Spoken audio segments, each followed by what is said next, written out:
Respected Chair, honorable dignitaries and my dear fellows. Without taking into introductions, I would take into my topic. We know Nirmala Sitharaman, the Finance Minister of India, has given for this country a colossal 5 trillion budget for the year 2019 to 20. Though Nirmala Sitharaman has gone from a change, has provided a neutral budget rather than a welfare budget, since there are many welfare policies such as nutrient and social security system in our budget. And the time and the space allocated for this budget go from 2,221 crore to 4,178 crore in the present budget. So the question arises, how could the present government meet those welfare policies in a country with its fiscal deficit 2.3% and with a primary deficit of 0.2%? Sure, we have economists such as Markaz who have told that this fiscal deficit is inevitable for the country's economic security. But there are also many economists who have told that this fiscal deficit has a negative impact on the social and economic security of the country, and the high financing from the central banks to fix this fiscal deficit will result in high inflation and high economic inequality in the country. So no economist would deny that producing financing for the welfare policies at the midst of a fiscal deficit is detrimental to any country. So the question of us arises, how the Islamic financing methods could be used to produce these welfare policies at the time we're fixing the financial deficit of our country. Look into the periods of Prophet Muhammad sallallahu alaihi wasallam and Khilafat Rashida. We see that the social needs of that community was met by the very Baitul Mal itself. And in fact, the financing of the Baitul Mal was done by using those technologies such as those techniques such as zakat, waqf, booties, land tanks, and many others. But when we are living in a very complex society in which the economic problems of our need and our needs could not be met by this financing itself. So we have to look into new methods, into new borrowings that come under the Islamic Sharia itself. In fact, government could borrow money from the people and could invest it in the manufacturing and business enterprises.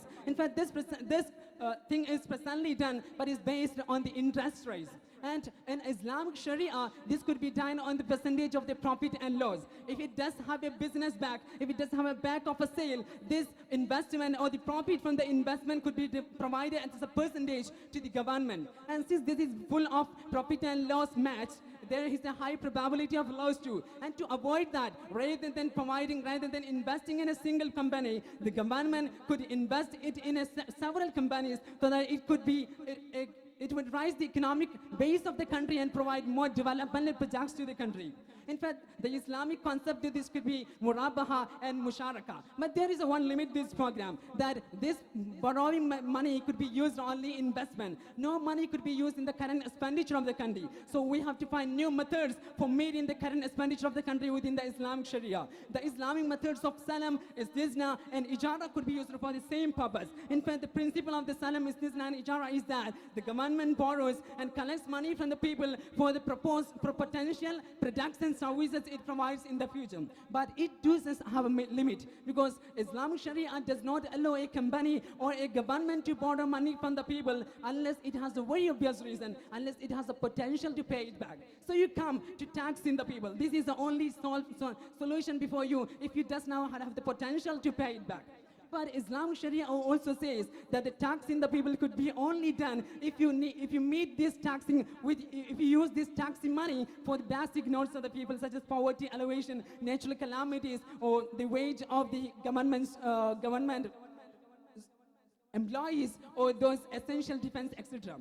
So even in a Muslim country, this taxing is not just an obligatory method.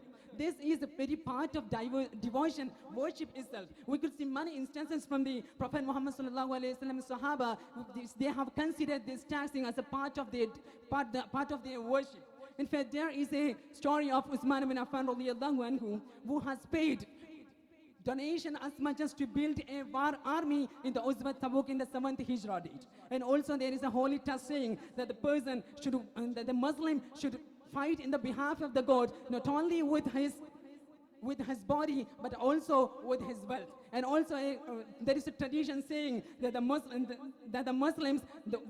person who fills his stomach while at the same time king is very neighbor starving is not among us. These words of Prophet Muhammad sallallahu alaihi wasallam. So here comes how the Islamic Sharia, how the Islamic financing methods could be used to fix the financial deficit at the same time meeting the welfare policies of our government. Coming to the conclusion, in fact, the Islamic banking mechanism as a modern mechanism encompasses all these mechanisms, all this financing and borrowing that come under the Islamic Sharia. In fact, the recommendation for Islamic banking in India was done by Deepak Mahanti Committee, Raghuram Rajan's report to Planning Commission, and even MS Swaminathan. But this was rejected by the RBI by saying the equality, by citing the secularism of a country. But still, we have many non-Muslim countries such as US, such as United Kingdom and China, which uses this Islamic financing and borrowing methods so that they could fix the fiscal deficit of the country itself. So, coming to the conclusion, to the last words, we know that Islamic financing and borrowing methods would not only fix the fiscal deficit, but they could be also used to avoid the billions and millions of dollars and rupees that are left idle of the Muslims in the accounts because they did not accept this interest. So Islamic finance could be a double interest, could be a double beneficial to the humanity. That is from me. Assalamu alaikum wa rahmatullahi wa barakatuh. Assalamu alaikum wa rahmatullah. It's my glad to have my point of view on the topic. I am discussing on the topic Trumpism and Brexit. What the effect on the mass culture to this post-truth world.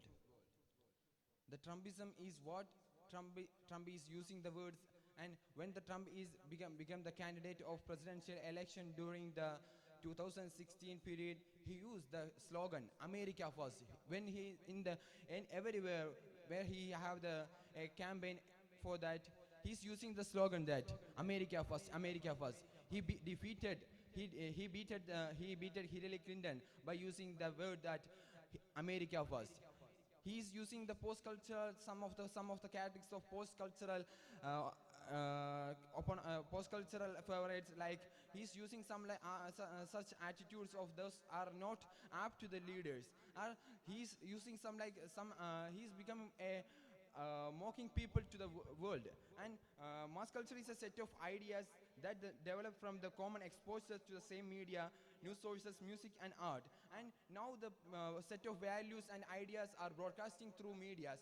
When we are taking the example of India, the ideas and values of each party and the opponents are using and spreading through the mass medias. Now the mass media have a critical role in the political situation and also in the every features of the world, because mass media is now the peoples are under the pressure of mass media. When some ideas are spreading through mass media, peoples are attracted towards that idea, and they are trying to adopt those ideas, and they are trying to believe these ideas. And when the Trumpism is saying that when in a climate change, Trump is arguing that I am favoring climate change. On the next day also he is arguing that I am favoring climate change. On the next day he will came to the people and he will say that I am the strongest believer and I am the strongest favor for the climate change. And the next day he will came to the social media and he will be oppose the social media, oppose the climate change, and he will be he will act against the climate change. This is the act that was doing by Trumpism. And what is Trumpism? What is Trump is doing by using the presidential power? He's doing what the things are doing, and what the actions and what the movement. All these things are what he's doing. It is the thing that it is the real thing. And when we taking the Brexit happened because of creating a sentiment nature in the people mind. UK retrieved from the European Union because of the fear of migrants. The explosion of migration will create some deficiency of economy, and they fear this will affect our economy, and they retrieve from the Brexit, and it affected 27 other nations of European Union. And in the post-truth world, these post-truth leaders are using some other features of post-truth culture, and by using the mass media, they are widely using including India. There is a famous quote of Goebbels that if if a quote will if a lie is repeated for 1,000 times, it will become a truth. And this idea is now using by all the political parties and also right wing republican democrats in the current world. Trump is now arguing for the sentiment of people, and he is creating sentiments in the people by arguing that America first, we want to be first, and by creating such like of sentiments, and like and also adopting the situations, and also adopting some like the actions of leaders. Those are not apt to the leaders, and they are arguing that we want to be the first. And he's coming in the public figure, and he's not using common figure like such like mocking peoples and jokers talks, and he's also doing some like jokers talk. And within the this period, the Trumpism and Trumpism Brexit, also within the case of India, the mass media have an effect, a clear distinction role in the favoring for this post-truth world. By this, I am concluding my speech.